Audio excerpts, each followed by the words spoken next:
ॐ अज्ञानतिमिरान्धस्य ज्ञानाञ्जनशलाकया चक्षुरुन्मिलितं येन तस्मै श्रीगुरवे नमः। श्रीचैतन्यमनोभीष्टं स्थापितं येन भूतले स्वयं रूपकदा मह्यं ददाति स्वपदान्तिकं।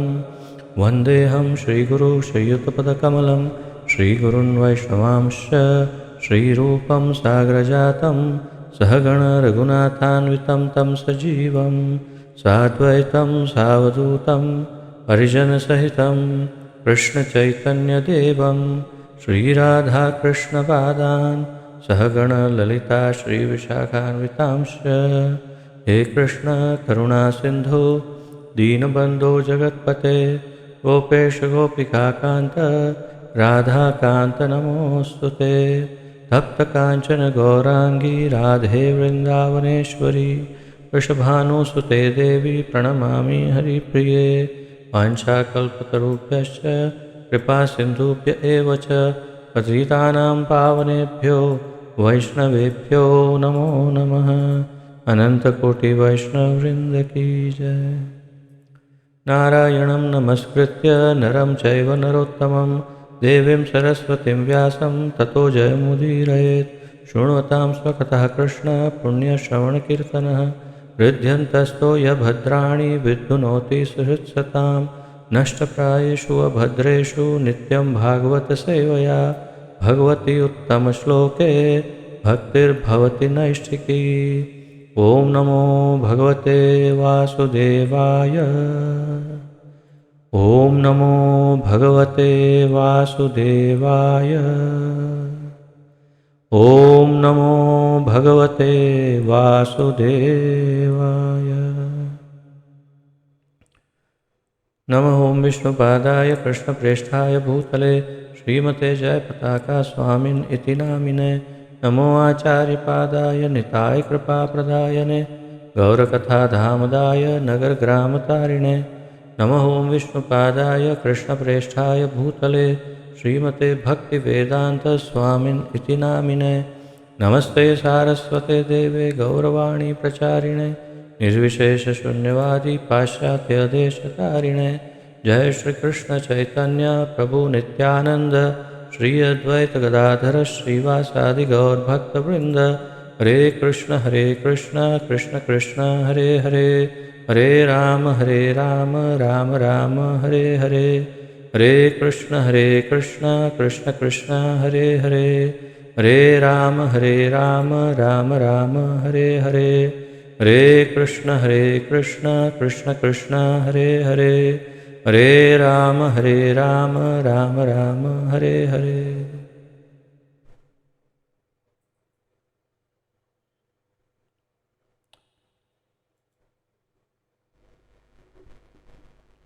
आप सबका बहुत बहुत स्वागत है आज के इस अति महत्वपूर्ण ज्ञान यज्ञ में, जिसके अंतर्गत हम सम्मिलित रूप से श्रीमद् भागवत महापुराण का अध्ययन कर रहे हैं। इसका आलेखन हमारे इस्कॉन के संस्थापक आचार्य श्री श्रीमद् अभय चरणारविंद भक्तिवेदांत स्वामी श्रील प्रभुपाद जी ने किया है। श्रील प्रभुपाद की जय। तो हम अभी प्रथम स्कंद के चौथे अध्याय के 13वें श्लोक तक पहुँचे हैं। कल हमने 11 और 12 इन दोनों श्लोकों का अध्ययन किया। तो आइए पिछले 2 श्लोकों का पुनरावर्तन करते हुए आगे बढ़ते हैं आज के श्लोक की तरफ।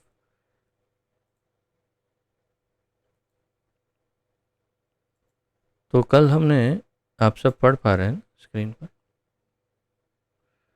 तो कल हमने 11वें श्लोक में अध्ययन किया।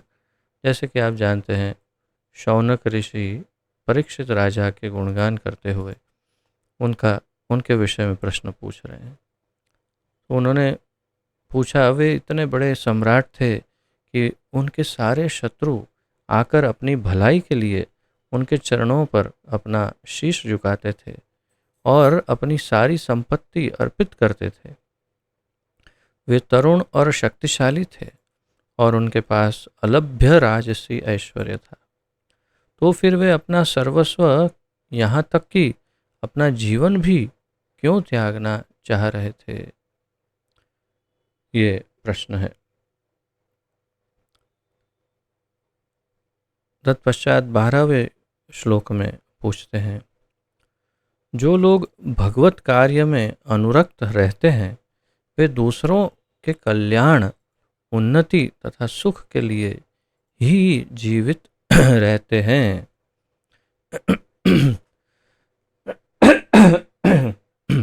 क्षमा करिए। वे किसी स्वार्थवश जीवित नहीं रहते। अतएव राजा परीक्षित ने समस्त संसारिक वैभव की आसक्ति से मुक्त होते हुए भी अपने उस मृत शरीर को क्यों त्यागा जो दूसरों के लिए आश्रय तुल्य था? ये प्रश्न है कि क्यों ऐसा शरीर त्याग दिया उन्होंने जो अपने बहुत सारी बड़ी इतनी बड़ी प्रजा अर्थात संपूर्ण पृथ्वी की प्रजा के लिए आश्रय जैसा एक उनका शरीर था। ऐसा अत्यंत महत्वपूर्ण शरीर वेदों के अनुसार उन्हें नहीं त्यागना चाहिए, फिर भी क्यों त्याग दिया? ये प्रश्न पूछ रहे हैं। अब आज का 13वां और इस प्रश्नावली का अंतिम श्लोक है ये, और ये थोड़ा सा आश्चर्यजनक भी लग सकता है ये श्लोक, परंतु इसमें ज्ञान है, क्योंकि ये संपूर्ण वेदों का सार है। इसलिए ज्ञान को कभी कभी ऐसे ढंग से प्रस्तुत किया जाता है कि हमें लग सकता है कि ये वास्तव में ये क्या कहना चाह रहे हैं। तो यहाँ पर ऐसा भाव लगेगा, हो लग सकता है कि वे कहीं सूत गोस्वामी का अपमान तो नहीं कर रहे शौनक ऋषि, परंतु वास्तव में उनका पहले ही सबसे ज़्यादा सम्मान करके उनको सबसे बड़े आसन पर पहले ही बैठा दिया है, तो उनके अपमान करने का प्रश्न नहीं, परंतु ये हमें सत्य बताने का यहाँ पर अवसर है, और यही सत्य यहाँ पर इस श्लोक में उजागर होगा। तो आइए इसका उच्चारण करते हैं।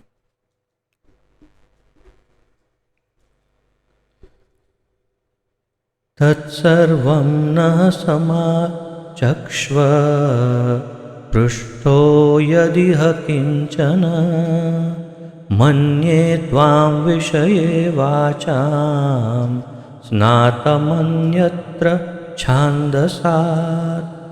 तत्सर्वं नः समाचक्ष्व पृष्ठो यदिह किंचन मन्ये त्वां विषये वाचां स्नातमन्यत्र छान्दसात्।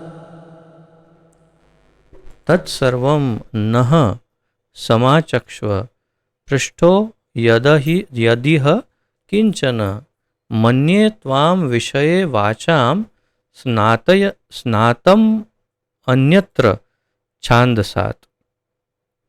शब्दार्थ। तत् वह, सर्वम सारा, नह हमसे, समाचक्ष्व स्पष्ट कहें, पृष्ठः प्रश्न पूछा, यत इह यहाँ पर, किंचन वह सब, मन्ये हम सोचते हैं, त्वाम आपको, विषये सारे विषयों में, वाचाम शब्दार्थ, स्नातम पूर्ण रूप से ज्ञात, अन्यत्र छोड़कर, छांदसात वेदों का अंश। अनुवाद। हम जानते हैं कि आप वेदों के कतिपय अंश को छोड़कर अन्य समस्त विषयों के अर्थ में पटु हैं, अतएव आप उन सारे प्रश्नों की स्पष्ट व्याख्या कर सकते हैं जिन्हें हमने आपसे अभी पूछा है।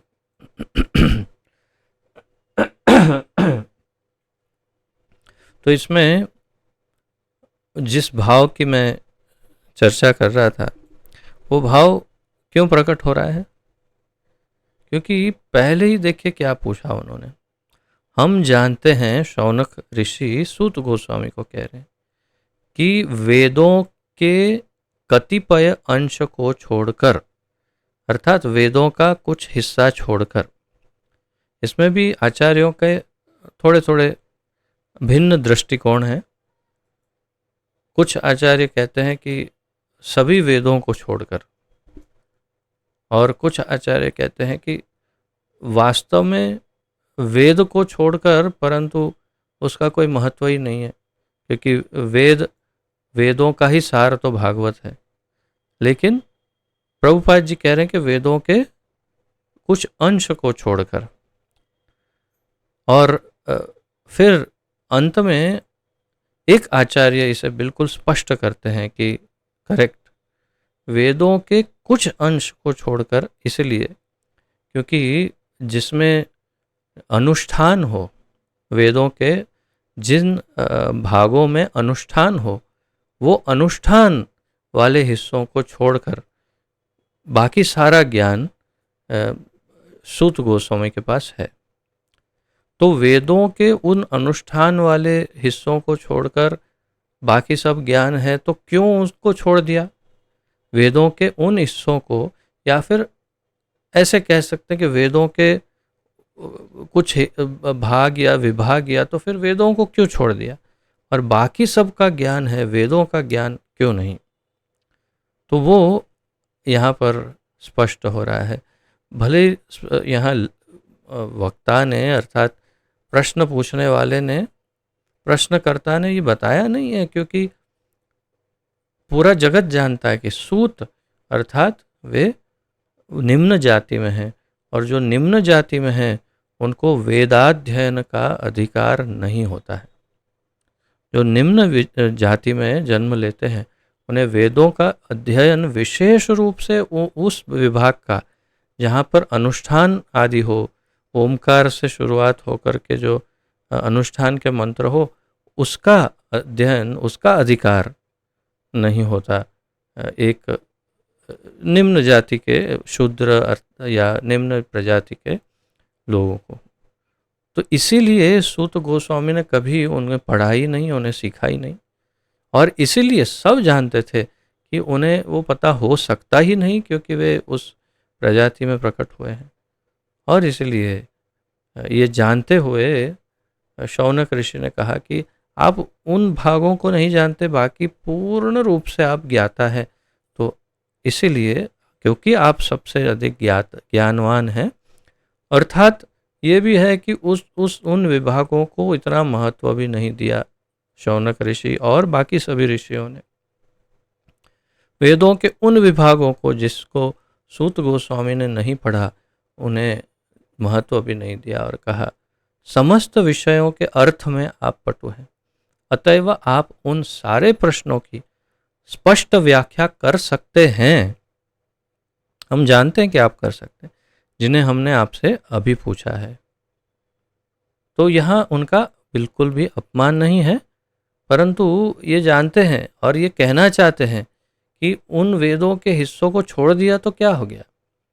जिन हिस्सों को हमने छोड़ा है, उनके अतिरिक्त जितने भी ये जो शास्त्र है, विशेष रूप से श्रीमद् भागवत, तो भागवत में सारा का सारा ज्ञान है, और उसका अध्ययन करने वाला सभी वेदों का अध्ययन करने वाला ही माना जाता है, और इसलिए उसके पास संपूर्ण ज्ञान होता ही है। तो वास्तव में यहाँ पर शौनक ऋषि सूत गोस्वामी का अपमान नहीं, बल्कि भागवत का सम्मान कर रहे हैं, श्रीमद् भागवत का, तथा सूत गोस्वामी का सम्मान भी कर रहे हैं कि आपने तो, आप बुद्धिमान हैं कि आपने जो अधिक महत्व, सबसे अधिक महत्वपूर्ण जो शास्त्र हैं उन्हें ही पढ़े।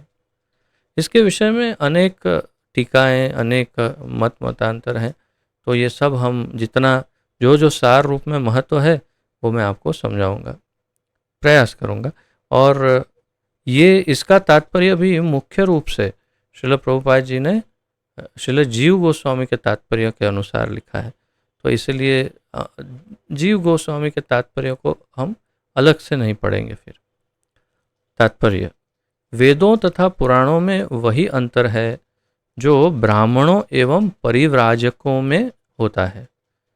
ये आप इसका महत्व समझिए कि वेदों में और पुराणों में क्या अंतर है, जो ब्राह्मणों एवं परिव्राजकों में है। तो ब्राह्मण किसे कहते हैं, जो वेद पाठ करे, पठन करे, पाठन करे, पढ़ाए, सीखे, सिखाए और कर्मकांडीय विधि के अनुसार अलग अलग कर्म करे, जैसे जो भी आपके यज्ञ आदि, अनुष्ठान आदि, तो विविध प्रकार की विधियां, यज्ञ आदि करवाना, ये सब ब्राह्मणों का कार्य। लेकिन परिव्राजक का क्या कार्य है? परिव्राजक मैंने आपको शायद समझाया था 1-2 दिन पूर्व। परिव्राजक अर्थात जो संपूर्ण विश्व में, संपूर्ण संभव हो तो संपूर्ण सृष्टि में भ्रमण करे और सबको सिखाए क्या, भक्ति। तो सभी को प्रचार करे, भ्रमण करे सब जगह और सबको भक्त बनाए, उन्हें परिव्राजक कहते हैं। तो स्पष्ट रूप से दोनों में से कौन अधिक महत्वपूर्ण है? अतिशय सरल है ये कहना कि परिव्राजक जो है वो ब्राह्मण से कई गुना श्रेष्ठ है। वैसे ही वेदों तथा पुराणों का अंतर है। तो प्रभुपाद जी क्या कह रहे हैं, पढ़ते हैं। ब्राह्मण वेदों में वर्णित कुछ सकाम यज्ञों में को संपन्न करने के लिए होते हैं, लेकिन परिव्राजकाचार्य या विद्वान उपदेशकों का कार्य दिव्य ज्ञान को सबों तक पहुंचाना होता है। तो दोनों में क्षमा करिए, अंतर बड़ा स्पष्ट है। अतएव परिव्राजक आचार्य सदा वेद मंत्रों के उच्चारण में पटु नहीं होते, जिनका अभ्यास ब्राह्मणों द्वारा लययुक्त उच्चारण में नियमित रूप से किया जाता है, क्योंकि ब्राह्मण वैदिक अनुष्ठानों को संपन्न करने के लिए होते हैं।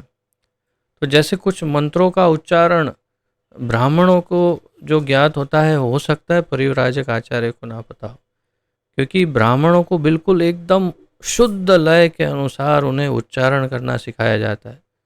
जैसे उदाहरणार्थ अगर हम कोई भी एक ऐसा स्वस्ति वाचन या तो कोई वेद का कोई मंत्र या उसकी बात करें, जैसे ओम पूर्णमदः पूर्णमिदं पूर्णात् पूर्णमुदच्यते पूर्णस्य पूर्णमादाय पूर्णमेवावशिष्यते।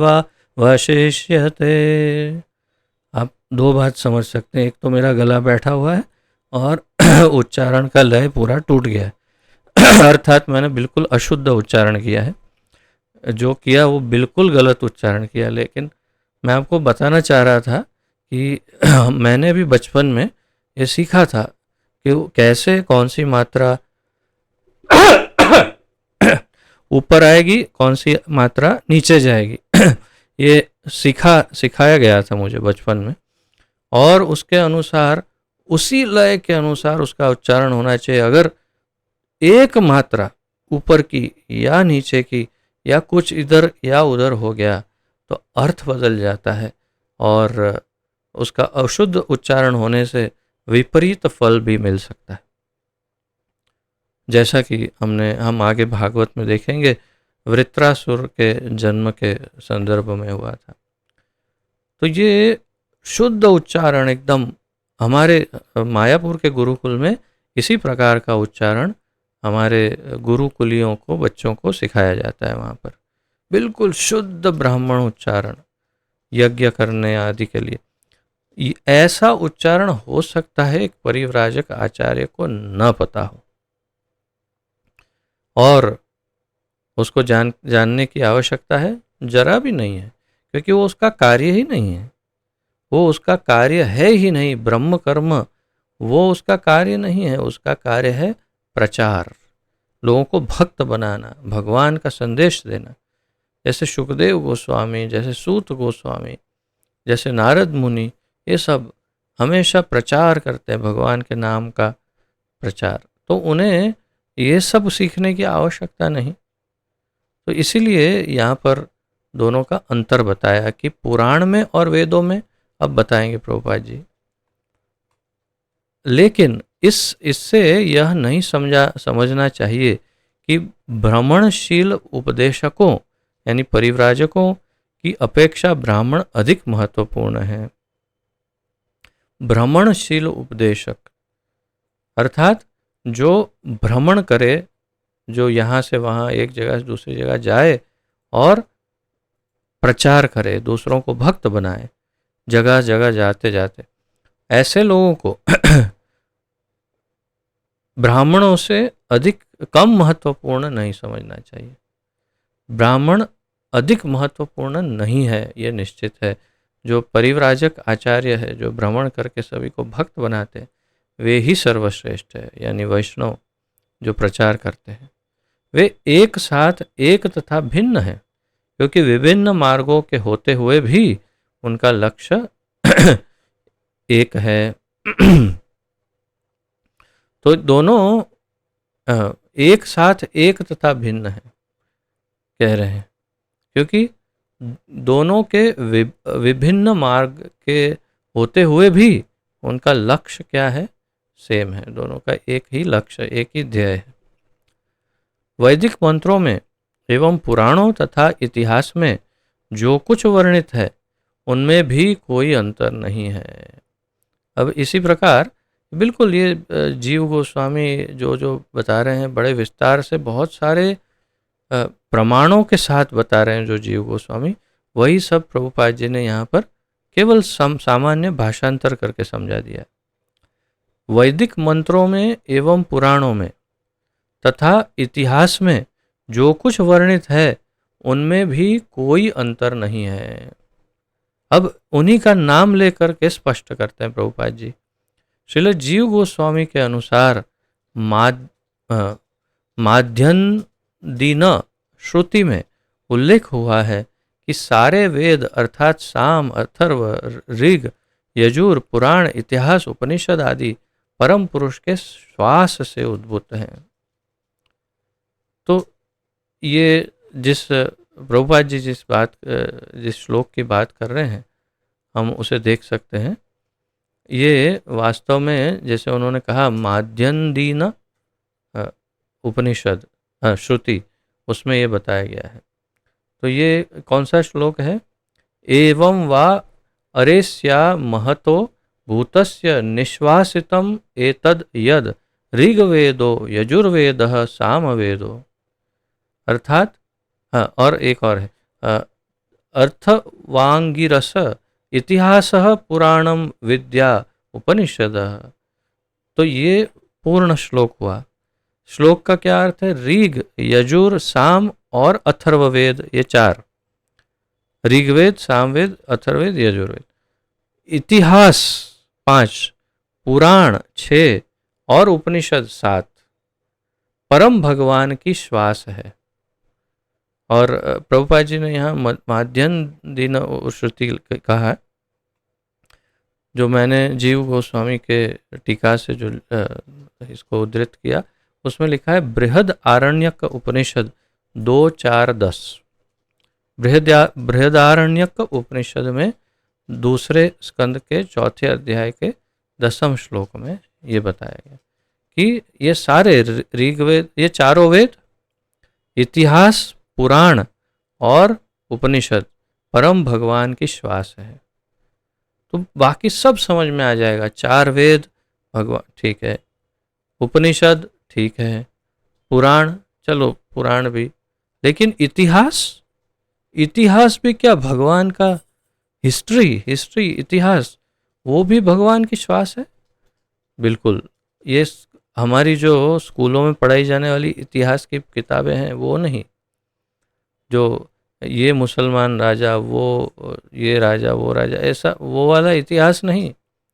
जो श्रीमद् भागवत में जो इतिहास का वर्णन हुआ है, या इस प्रकार के इतिहासों को वर्णन करने वाले जो वेद जैसे शास्त्र हैं, उन्हें भी वास्तव में भगवान की श्वास समझना चाहिए, या उनसे ही उद्भुत या प्रकट होते हैं। ये अंतर इतना ही है, प्रभुपाद जी आगे बता रहे हैं कि सारे वैदिक मंत्र प्रणव ओमकार से प्रारंभ होते हैं और इन मंत्रों का स्वर पाठ करने के लिए कुछ अभ्यास करना पड़ता है। जैसे मैं आपको उदाहरण बताना चाह रहा था, लेकिन फेल हो गया मेरा उदाहरण क्योंकि गला खराब था। तो जैसे उसे उच्चारण करते हैं, ओम पूर्णमदः पूर्णमिदं, तो ऐसे जो उसके स्वर के अनुसार, और शुरुआत कहाँ से हुई, ओम, तो ओमकार से। और इसमें विशेष आवाज भी बदलनी होती है। आपको आश्चर्य होगा, परंतु एक विशेष प्रकार की आवाज निकाल करके फिर इसका उच्चारण किया जाता है। ओम पूर्णमदः पूर्णमिदं, ऐसे आवाज निकाल करके उसे उच्चारण करना होता है। ये सब इसका अभ्यास है। और इसीलिए गुरुकुली बच्चों को जब आप देखेंगे तो वे इसी प्रकार का उच्चारण करते हैं, इसी प्रकार की आवाज निकालते हुए, क्योंकि ये सब शास्त्रों के अनुसार है। तो कहाँ कहने का मतलब है कि एक ब्राह्मण को ये सब सीखना पड़ेगा। अंतर इतना ही है कि सारे वैदिक मंत्र ओमकार से शुरू होते हैं और इन मंत्रों का स्वर पाठ करने के लिए कुछ अभ्यास करना पड़ता है। लेकिन इसका अर्थ यह नहीं है, प्रभुपाद जी कह रहे हैं, कि श्रीमद् भागवत वैदिक मंत्रों की अपेक्षा कम महत्व का है। इसके विपरीत यह समस्त वेदों का पक्व फल है, जैसा कि पहले कहा जा चुका है।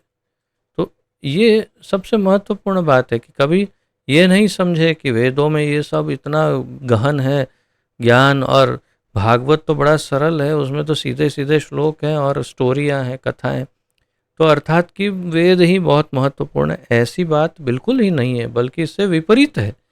क्या विपरीत है कि समस्त वेदों का पक्व फल ये है, जो हमने प्रथम स्कंद के प्रथम स्कंद के प्रथम अध्याय के तीसरे श्लोक में पढ़ा था, 1:1-3। निगम कल्प तरोर गलितम फलम शुकम मुखाद अमृत द्रव असंयुतम पिबत भागवतम रसम आलयम मुहुर अहो रसिका भुवि भावुकाः। ये प्रथम स्कंद के प्रथम अध्याय के तीसरे श्लोक में हमने पढ़ा। निगम कल्पतरोर गलितम फलम, अर्थात इस समस्त वेदों का जो वृक्ष है, उस वृक्ष का परिपक्व फल, मीठा और पका हुआ फल, ये श्रीमद् भागवत है। और जिसे कौन पी रहा है, उस इसका रस, पिबत भागवतम रसम आलयम मुहुर अहो रसिका भुवि भावुकाः। और जो इस भुवि, इस संपूर्ण सृष्टि के, विशेष रूप से पृथ्वी के जो भावुक प्रेमी भक्त जन हैं, वे भगवान के जो शुद्ध भक्त हैं, वे इसका रसपान कर रहे हैं, जो पूरे वेदों का सबसे पक्व फल यानी सार है, संपूर्ण वेदों का निचोड़ है। इसी बात को श्रील विश्वनाथ चक्रवर्ती ठाकुर ने बड़े विस्तार से समझाया है। और श्रील विश्वनाथ चक्रवर्ती ठाकुर क्या कहते हैं, उसे हम बस ये इतना पूर्ण करके फिर पढ़ते हैं। इसके अतिरिक्त परम मुक्त पुरुष श्रील सुखदेव गोस्वामी स्वरूप सिद्ध होते हुए भी भागवत के अध्ययन में लीन रहते हैं। तो इसी प्रकार सुखदेव गोस्वामी जो सिद्ध थे, मुक्त ही थे, लेकिन जब भागवत का रस लग गया तो वे इसी का रस पान करने लगे, अर्थात भक्त बन गए। जो मुक्त थे वो भक्त हो गए।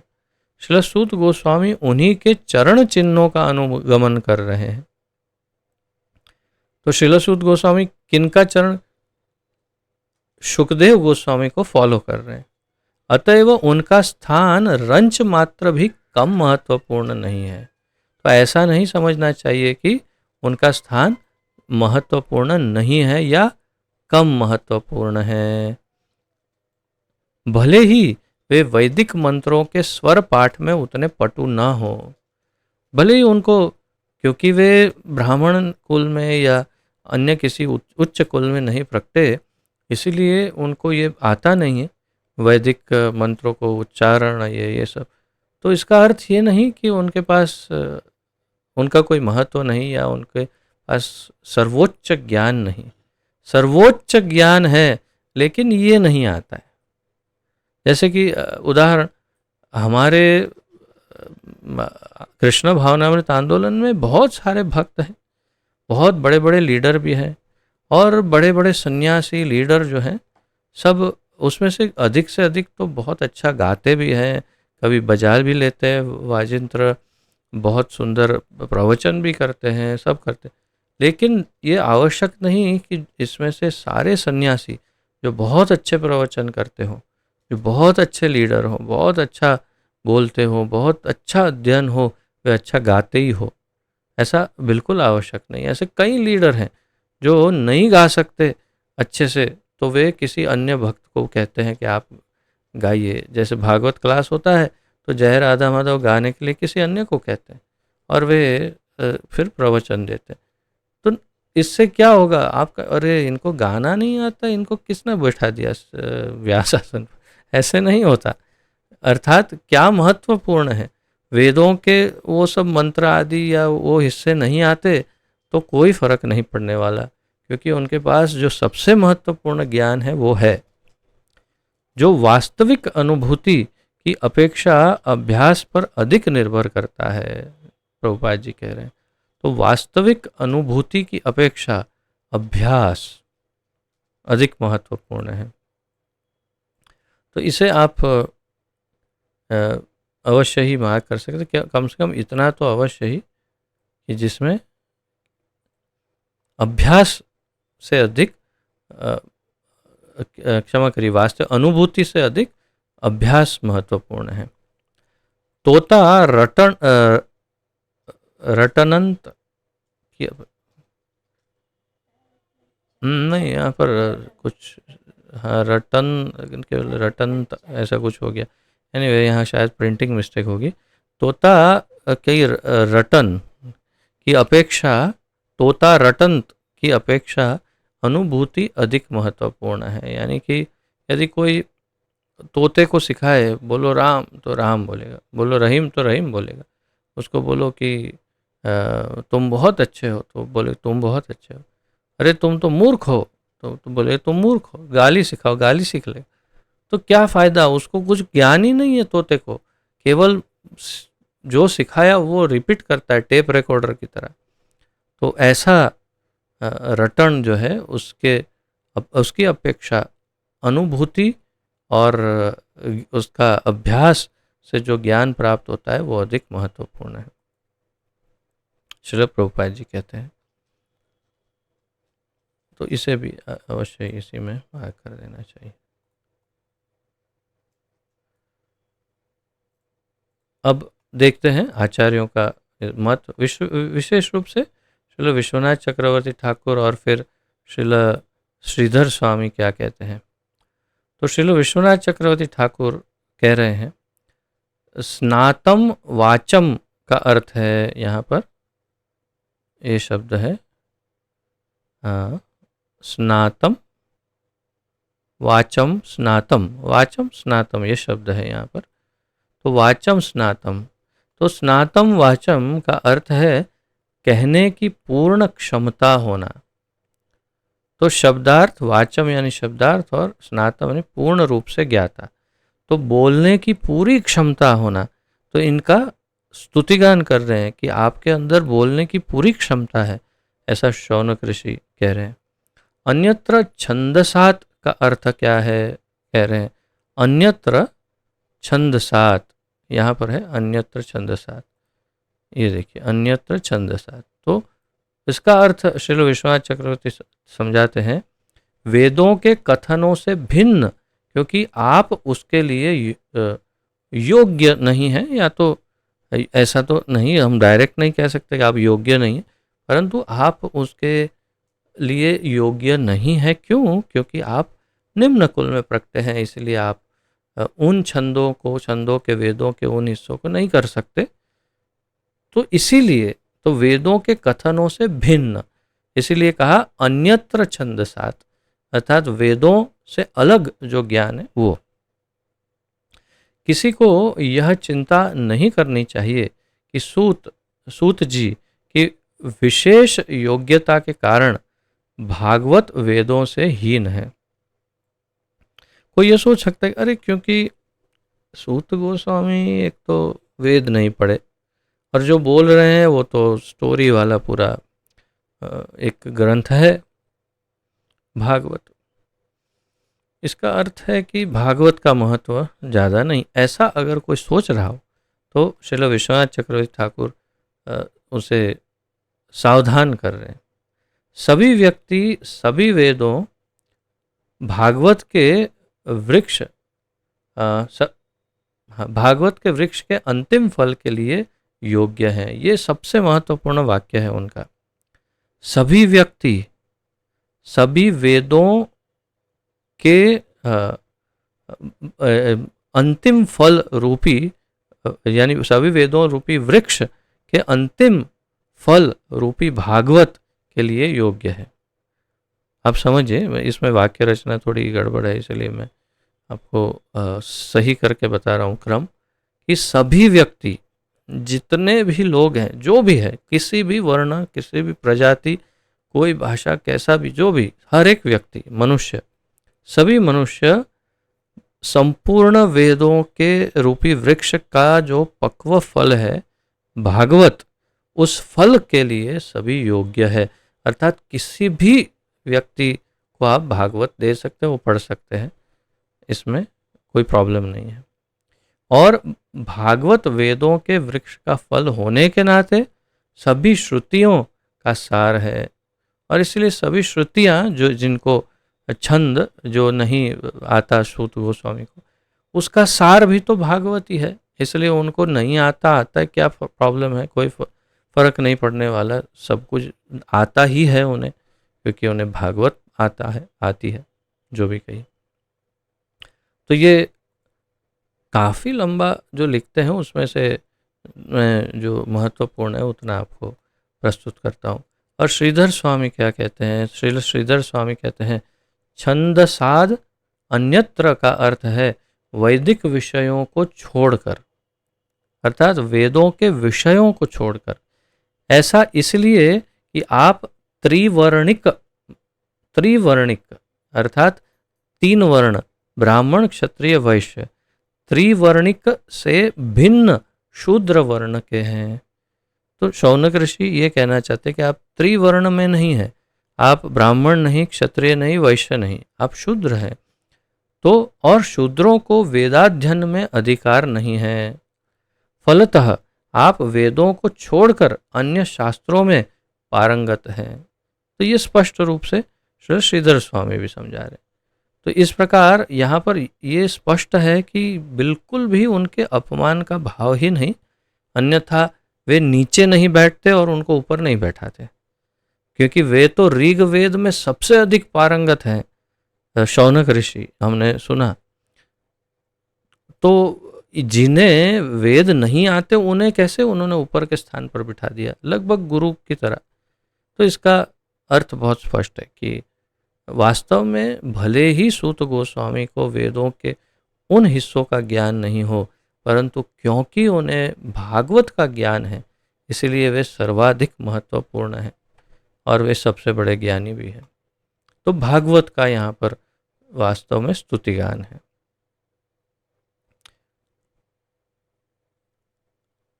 अब अगला श्लोक, यहाँ से सूत गोस्वामी उत्तर देना प्रारंभ करते हैं।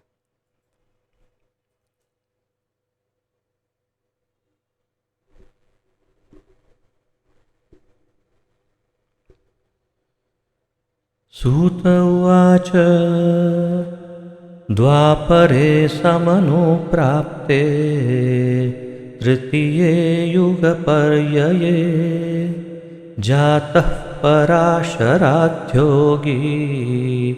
वासव्यां कलया हरेः।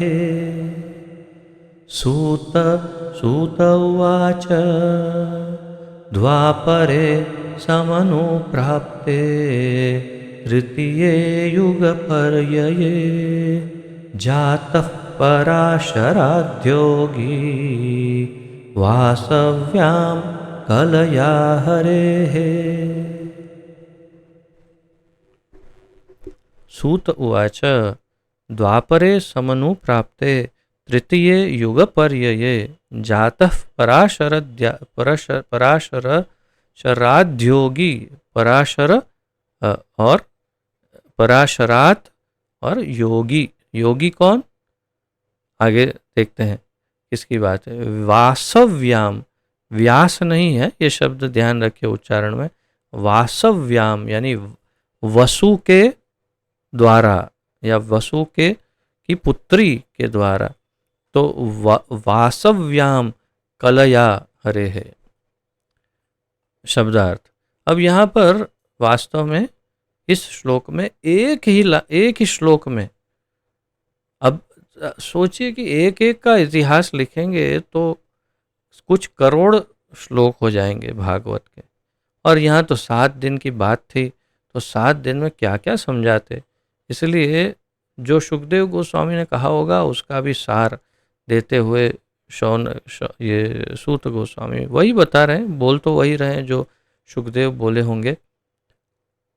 तो यहाँ व्यास देव का वर्णन केवल एक श्लोक में हो गया, और आगे व्यास देव की कथा है, परंतु व्यास देव कौन है उनका पूरा इतिहास केवल एक श्लोक में समाप्त कर दिया। तो ये व्यासदेव का वर्णन है।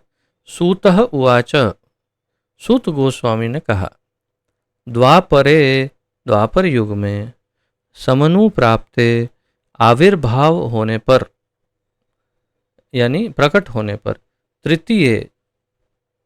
तृतीय युग पर्यये के स्थान पर जातः प्रकट हुआ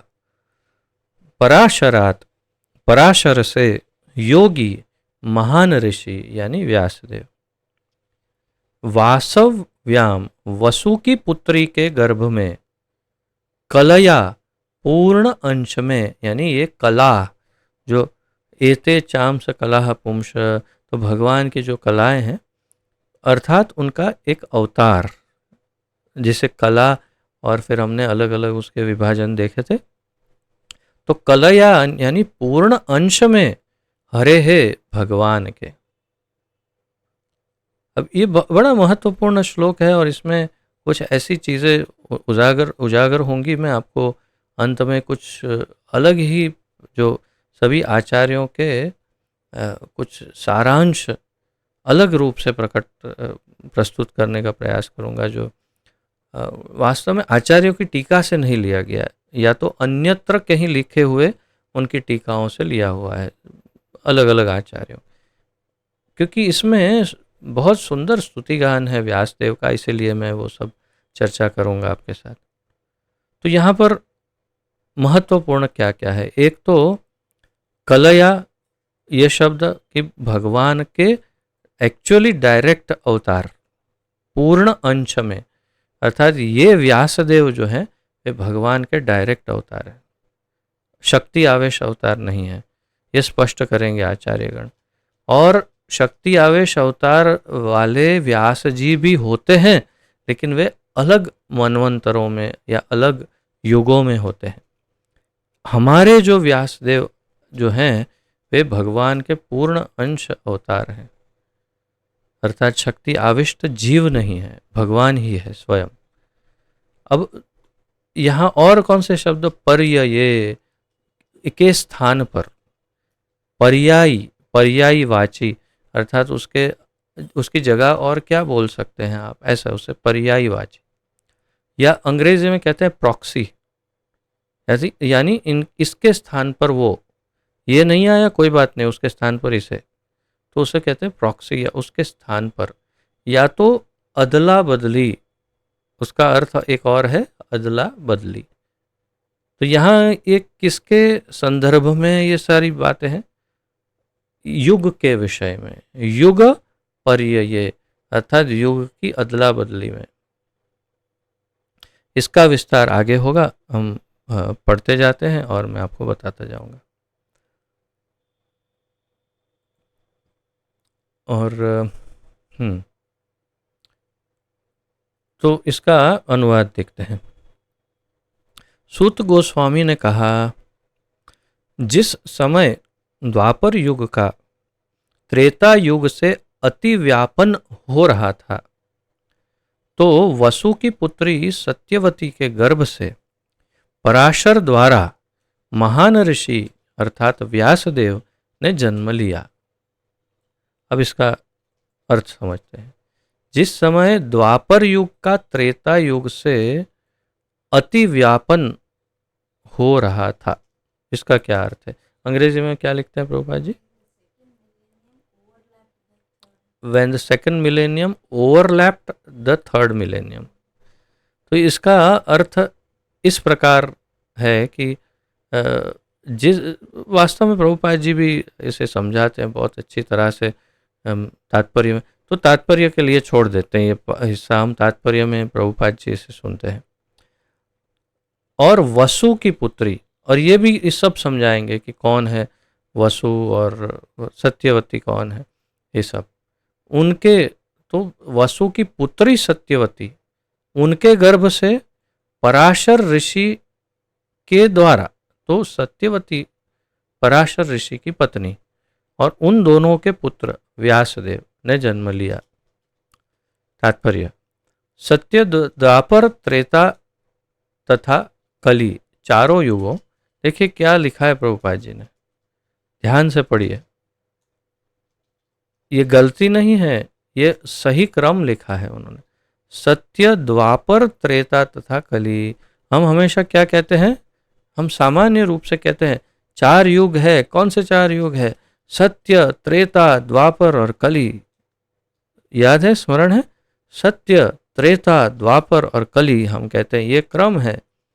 वास्तव में ये क्रम केवल इस बार हुआ है।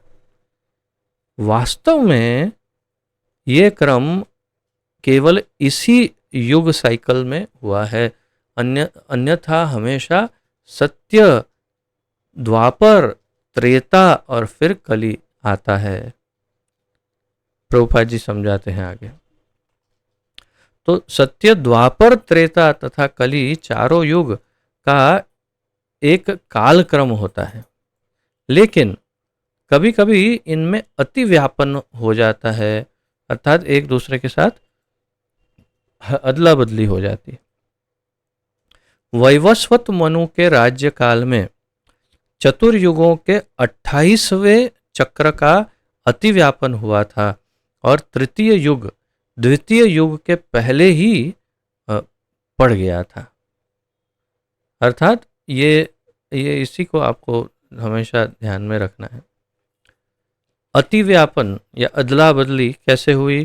तो हम हमेशा लगभग, जैसे हमारे आचार्यगण बताते हैं, तो हमेशा 28वें युग में, जैसे 1000 युगों के चतुर्युगों की साइकिल ब्रह्मा जी का एक दिवस होता है। ब्रह्मा जी के एक दिन में कृष्ण केवल एक बार प्रकट होते हैं। तो कब प्रकट होते हैं? 1000 जो चतुर्युगियाँ होती है, उसमें जो 28वीं चतुर्युगी होती है, 28 नंबर की, तो 28 नंबर की जो चतुर्युगी है, उसके अंदर ये अदला बदली हो जाती है। क्या अदला बदली होती है? द्वापर युग जो है वो बाद में पीछे चला जाता है और त्रेता युग ऊपर आ जाता है।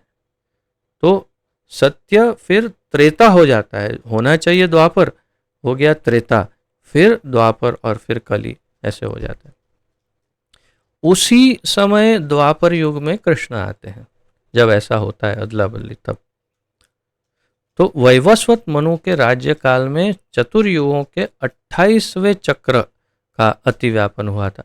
और मनवंतर के, क्षमा करिएगा, एक ब्रह्मा जी के पूर्ण 1000 चतुर्युगी में से 28वां नहीं, एक मनवंतर के यानी 71 युगों में, 71 जो युग है उनमें से 28वां, ऐसा शायद इसका अर्थ निकल रहा है, जैसा मैं समझ पा रहा हूँ। तो वैवस्वत मनु के राज्यकाल में चतुर्युगों के 28वें चक्र का अतिव्यापन हुआ था। तो जैसे भी समझे, शायद हो सकता है मैंने जो पहले कहा वही सही हो, कि वो 28वां युग वैवस्वत मनु के राज्य में आया था। और उस समय क्या हुआ, उस चक्र का अतिव्यापन हुआ, यानी अदला बदली हो गई, और तृतीय युग द्वितीय युग के पहले ही पड़ गया। तो जो तीसरे नंबर पे आना चाहिए था त्रेता, त्रेता, द्वापर, द्वापर, त्रेता, 3, तो 3 नंबर का 2 नंबर हो गया, 2 का 3 हो गया, ऐसे अदला बदली हो गई। ऐसे युग में भगवान श्री कृष्ण भी अवतरित होते हैं और इसीलिए कुछ विशेष परिवर्तन हुआ था। तो ऐसे युग में ही भगवान प्रकट होते हैं, ये महत्वपूर्ण। महर्षि की माता सत्यवती वसु यानी मछुआरे की पुत्री थी और उनके पिता महामुनि पराशर थे। किनके पिता? अभी तो कहा कि वसु की पुत्री, फिर कहा उनके पिता। तो ये हिंदी का जो की वाक्य रचना है उसमें गड़बड़ है, इसलिए अब मैं जैसे आपको समझा रहा हूँ वैसे आप याद रखिए कि वसु एक जो मछुआरे थे उनकी पुत्री, और वास्तव में आचार्य लिखते हैं, शायद विश्वनाथ चक्रवर्ती, श्रील विश्वनाथ चक्रवर्ती लिखते हैं कि एक मछली की पुत्री थी वो वास्तव में। तो वसु मछुआरे और एक मछली दोनों की पुत्री के रूप में सत्यवती प्रकट हुई। मत्स्य कन्या, वो मत्स्य कन्या थी। तो सत्यवती, माता सत्यवती वसु की पुत्री, और उनके पति का नाम है महामुनि पराशर। और तो महामुनि पराशर और सत्यवती, इन दोनों के पुत्र महर्षि अर्थात वेदव्यास, व्यासदेव, ये प्रकट हुए। व्यासदेव के जन्म का यही इतिहास है। प्रत्येक युग 3 कालों में विभाजित होता है और हर काल संध्या कहलाता है। व्यासदेव उस युग की तृतीय संध्या में प्रकट हुए थे। अब अंत में ये जो समझा रहे हैं ना प्रभुपाद जी, ये वास्तव में श्रील जीव गोस्वामी जो समझा रहे हैं बड़े विस्तार से, शायद नहीं, क्षमा करिए, श्रील विश्वनाथ चक्रवर्ती ठाकुर जी से विस्तार से समझाते हैं, उसका सार यहाँ पर उन्होंने केवल 1 लाइन में दे दिया है प्रभुपाद जी ने। विश्वनाथ चक्रवर्ती ठाकुर एक एक शब्दों को उद्धृत करते हुए समझाते हैं कि वास्तव में ये एक, जैसे कि एक युग है, इस युग में उसके 3 मुख्य हिस्से हमेशा होते हैं। कोई भी युग के 3 मुख्य हिस्से किए जाते हैं, उन तीनों हिस्सों के अलग अलग नाम होते हैं, वो भी उन्होंने बताए और सब पूरा वर्णन किया डिटेल में। तो यहाँ पर एक और इसका अर्थ निकलता है श्लोक का कि 2 युग अदला बदली हुए वो तो ठीक है, लेकिन एक और बात इसमें कही गई है, और वो क्या कहा है यहाँ पर? तृतीय युग पर्यय। तृतीय युग पर्यय का अर्थ है कि जो द्वापर युग है, द्वापर युग की तीसरी संध्या, यानी कि तीसरा चरण जो था, तीसरा हिस्सा द्वापर युग का, उसमें व्यासदेव प्रकट हुए, यानी लगभग कलयुग के पहले ही, और द्वापर के अंत में तीसरे हिस्से में व्यासदेव प्रकट हुए। इसीलिए कहा व्यासदेव उस युग की तृतीय संध्या में, तीसरे हिस्से में प्रकट हुए। और संध्या का अर्थ है जॉइंट, जॉइनिंग, जोड़, तो तीसरी संध्या में प्रकट हुए, ऐसा कहना चाह रहे हैं। अब इसका हम आचार्यों का, जो अलग अलग आचार्यों ने जो जहाँ जहाँ जो लिखा होगा उसका संकलन देखते हैं जो व्यासदेव के विषय में।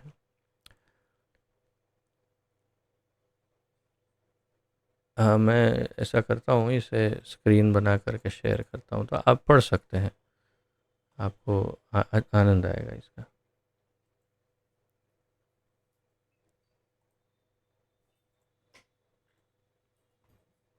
तो यहाँ पर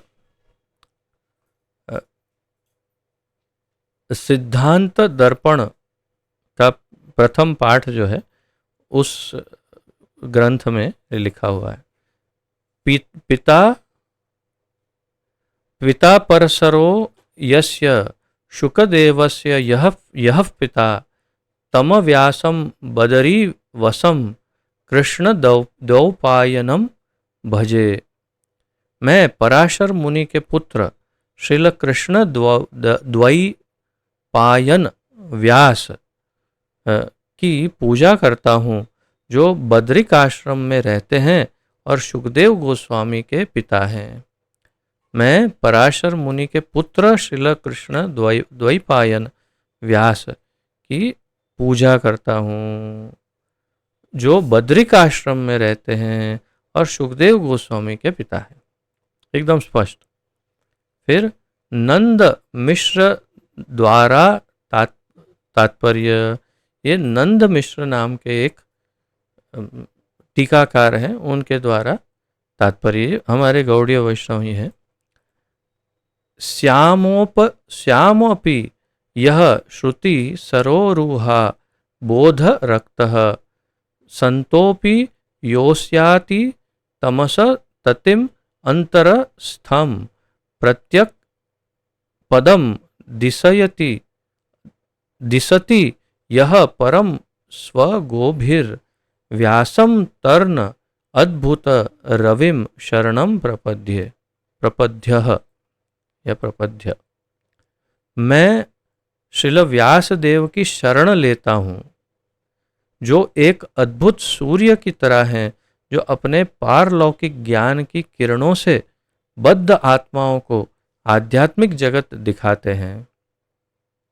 यद्यपि उनका रंग काला है, वे कमल जैसे वैदिक ज्ञान के संपर्क से लाल हो जाते हैं और अत्यंत शांतिपूर्ण होते हुए भी हृदय में स्थित भारी अज्ञान को नष्ट कर देते हैं। कितना जबरदस्त, ये कितनी स्तुति है व्यासदेव की, और बिल्कुल स्पष्ट सत्य। श्रील वल्लभाचार्य ने भी बहुत ही लंबा तात्पर्य लिखा है, बहुत ही, और व्यासदेव के विषय में उन्होंने अगर सार रूप में कहिए तो ये लिखा है कि व्यासदेव वास्तव में भगवान के ज्ञान का अवतार है, भगवान के ही ज्ञान का अवतार डायरेक्ट व्यासदेव है, किंतु उन्होंने प्रचार किया भक्ति का। रूप उनका ज्ञान का है, भगवान का ज्ञान, परंतु उन्होंने प्रचार किसका किया? भक्ति का। तो श्रील वल्लभाचार्य, उनका मत ऐसा है कि वास्तव में भगवान वेद व्यास भले ही ज्ञान रूप है, परंतु भक्ति का प्रचार करने के लिए ही वे प्रमुख रूप से आए थे। उन्हें ज्ञान रूप कहा जाता है, लेकिन उनका हेतु था भक्ति। ऐसा उनका सार रूप में उनका मत है, काफी लंबा लिखा है, उसमें से मैं सार बता रहा हूं। तो इसमें क्या कहा? मैं श्रील व्यासदेव की शरण लेता हूं, जो एक अद्भुत सूर्य की तरह है, जो अपने पारलौकिक ज्ञान की किरणों से बद्ध जीवात्माओं को आध्यात्मिक जगत दिखाते हैं। तो अपने ज्ञान से, और वो भी कैसा? पारलौकिक ज्ञान, जो परलोक का ज्ञान, उस ज्ञान से आध्यात्मिक जगत दिखाते हैं सब हमें। हम पढ़ते हैं तो हम जैसे लगता है देख रहे हैं आध्यात्मिक जगत। यद्यपि उनका रंग काला है, श्याम वर्ण है, भगवान की तरह श्याम वर्ण है। और आपने तो शायद महाभारत सीरियल वीरियल कुछ देखा होगा तो पता भी होगा कि वे दिखने में बहुत ही कुरूप भी थे, अच्छे थे नहीं, क्षमा करिए, हैं, अभी भी हैं। तो व्यासदेव दिखने में अच्छे नहीं दिखते, सुंदर नहीं दिखते, और उनका वर्ण भी काला है। वे कमल जैसे वैदिक ज्ञान के संपर्क से लाल हो जाते हैं, अर्थात वैदिक ज्ञान के संपर्क में वे लाल हो जाते हैं, भले काले, और अत्यंत शांतिपूर्ण होते हुए भी हृदय में स्थित भारी अज्ञान को नष्ट कर देते हैं। तो हमारे अर्थात वे कोई हिंसा नहीं करते, लेकिन फिर भी हमारे हृदय में बैठे हुए अज्ञान को हटा देते हैं, अर्थात उतना कार्य करते हैं। ऐसा बहुत सुंदर उनकी स्तुति है। इस कथन से कि वे सुखदेव गोस्वामी के पिता हैं, यह भी संकेत मिलता है कि व्यासदेव शुद्ध भक्ति सेवाओं का निर्देशन दे रहे हैं और उनके प्रति समर्पण उपासक को वांछित पूर्णता प्रदान करते हैं। अर्थात यदि कोई व्यास देव की भक्ति करता है या उनको उनकी उपासना करता है तो उसे पूर्णता मिल जाती है, क्योंकि वे शुद्ध भक्ति के प्रचारक हैं। विष्णु पुराण में कहा गया है 3, 4, 5 यानी तीसरे स्कंद 4 अध्याय 5वां श्लोक, कृष्ण द्वैपायनम व्यासम विद्धि नारायणं प्रभुं कोन्यो हि भुवि मैत्रेय महाभारत कृदत् भवेत्। कृष्ण द्वैपायनम व्यासम विद्धि नारायणं प्रभुं। जानो कि कृष्ण द्वैपायन व्यास स्वयं भगवान नारायण ही है।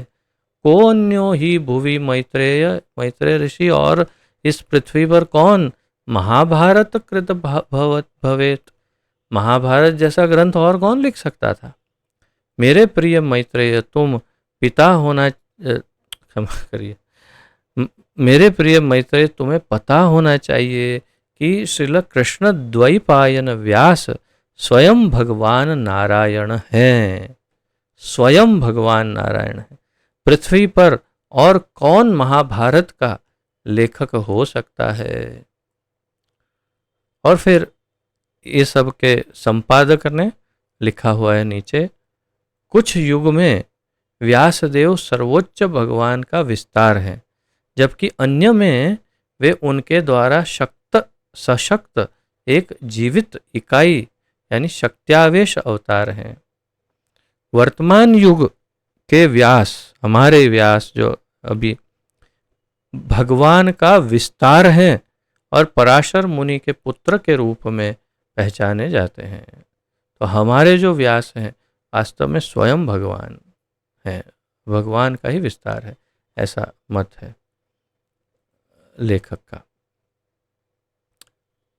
और इसके साथ ये यहाँ संपन्न हुआ। ये 15वां जो श्लोक है बस 2 लाइन का है, तो इसे समाप्त कर लेते हैं।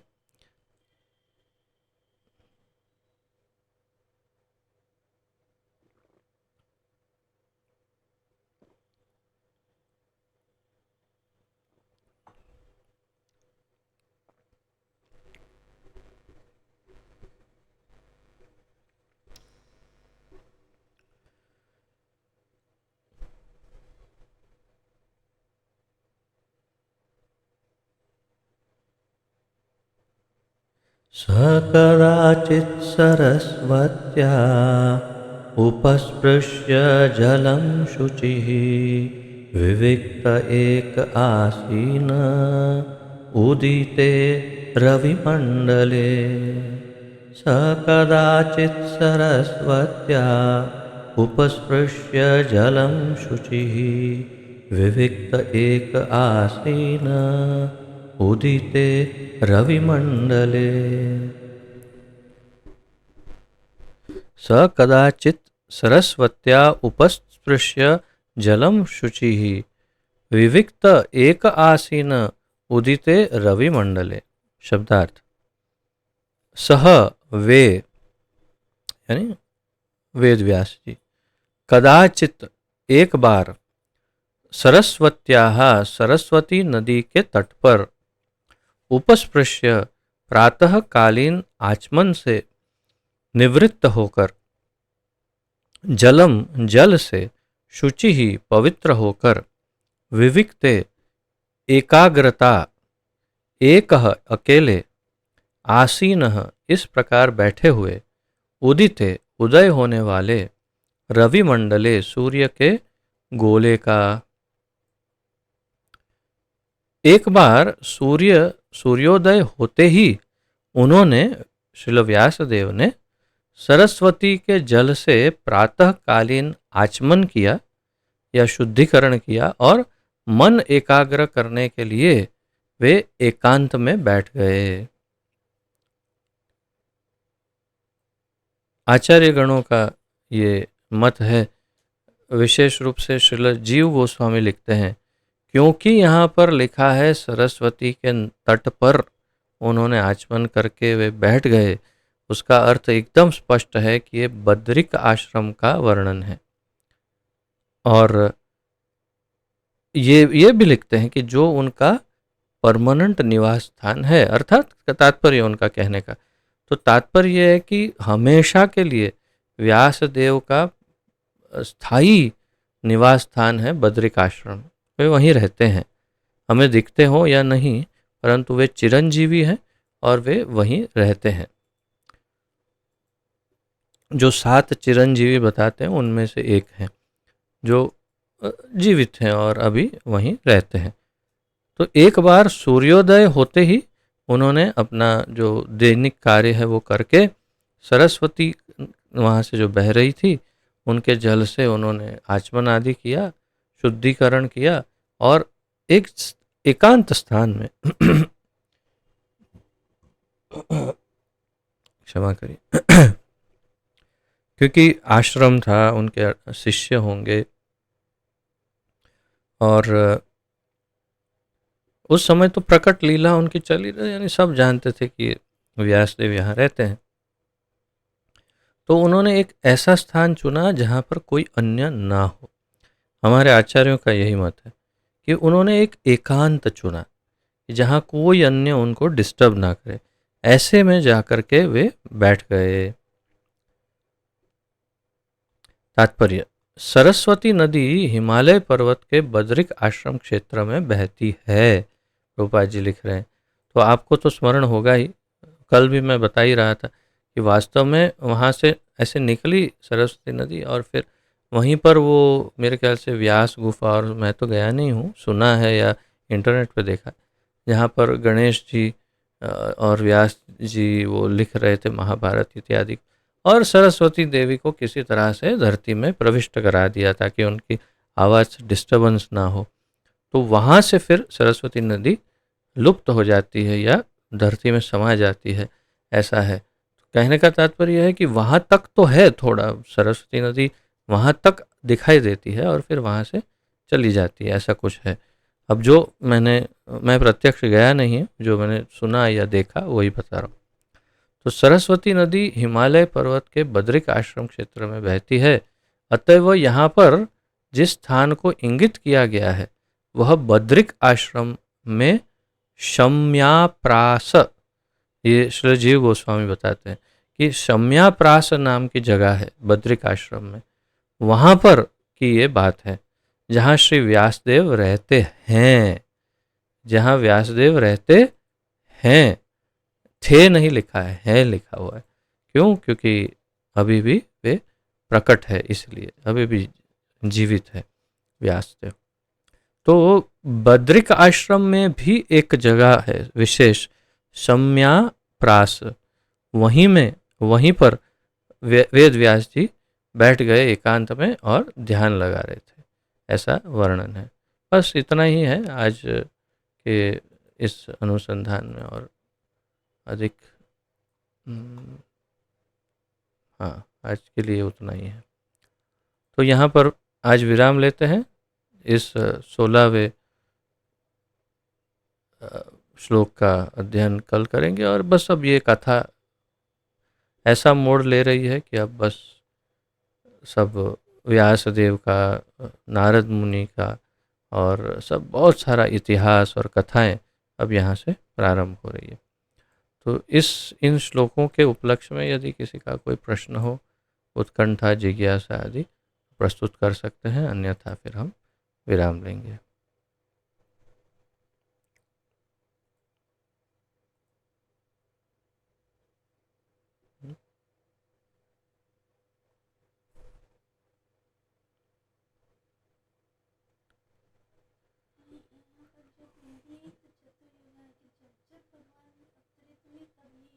ऐसा ऐसा मुझे देखना पड़ेगा एक्चुअली, मैं अभी बताता हूँ कौन बता रहा है।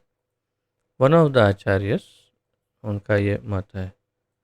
एक आचार्य ऐसा कहते हैं कि 28वां युग साइकिल जो है उसमें वे आते ही हैं ऐसा, और उसी में अदला बदली होती है और उसी में भगवान आते हैं, कृष्ण, ऐसा कोई एक आचार्य बता रहे हैं। अब इतना सारा मेरे छोटे से दिमाग में एक साथ सब फिट नहीं होता है, लेकिन मैं देख लूँगा, अभी देख ले रहा हूँ, मैं ट्राई कर रहा हूँ, अभी मिलेगा तो।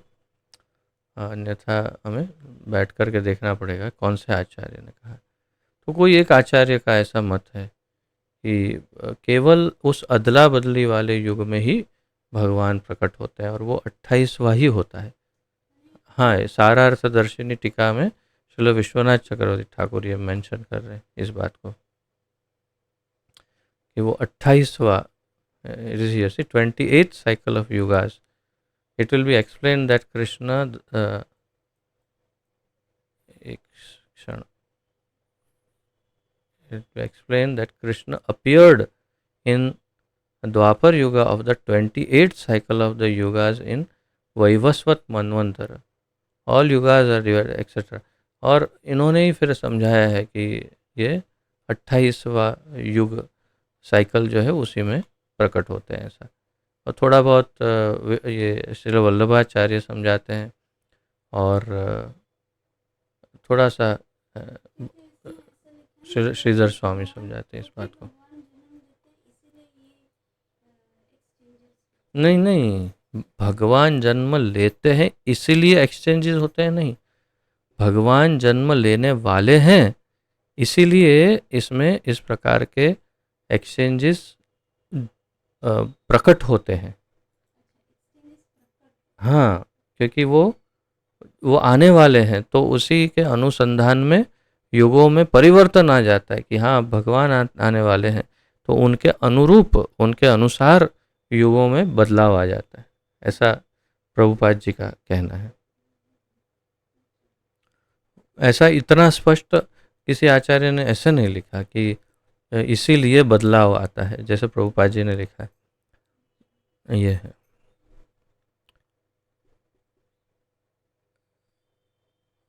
हाँ, द्वारका चैतन्य प्रभु जी। हरे कृष्णा प्रभु जी, दंडवत प्रणाम। दंडवत प्रणाम प्रभु जी, मेरा चतुर्मास के ऊपर एक प्रश्न था।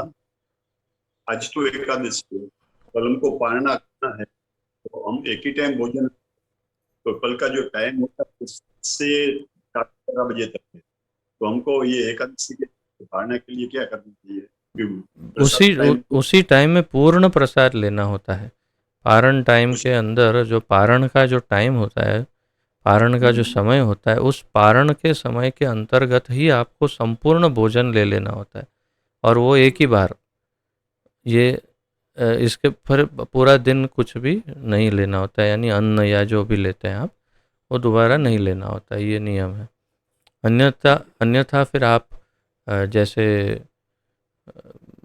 अम्बरीश राजा ने किया वैसा कर सकते हैं आप, तुलसी पत्र और जल लेकर भी पारण कर सकते हैं। लेकिन वो किसके लिए उपयुक्त है? जो संपूर्ण निर्जला उपवास करते हैं उनके लिए वो ज़्यादा अधिक उपयुक्त है। लेकिन फिर भी चरणामृत ले सकते हैं, उससे भी पारण हो जाता है, ऐसा मत है शास्त्रों का।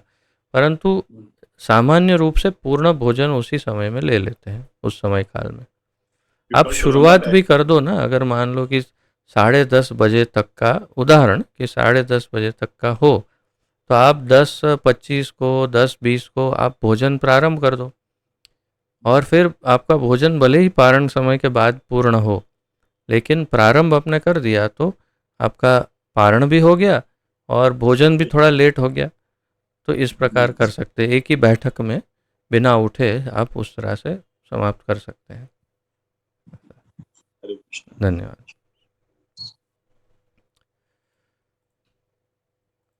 ठीक है, तो और कोई प्रश्न यदि ना हो तो फिर यहाँ पर विराम लेते हैं।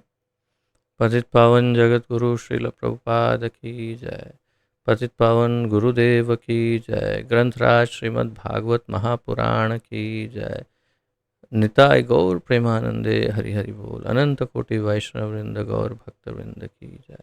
वांछा कल्पतरुभ्यश्च कृपा सिंधुभ्य एव च पतितानां पावनेभ्यो वैष्णवेभ्यो नमो नमः। आप सबको दंडवत प्रणाम और आप सबका बहुत बहुत धन्यवाद। हरे कृष्ण।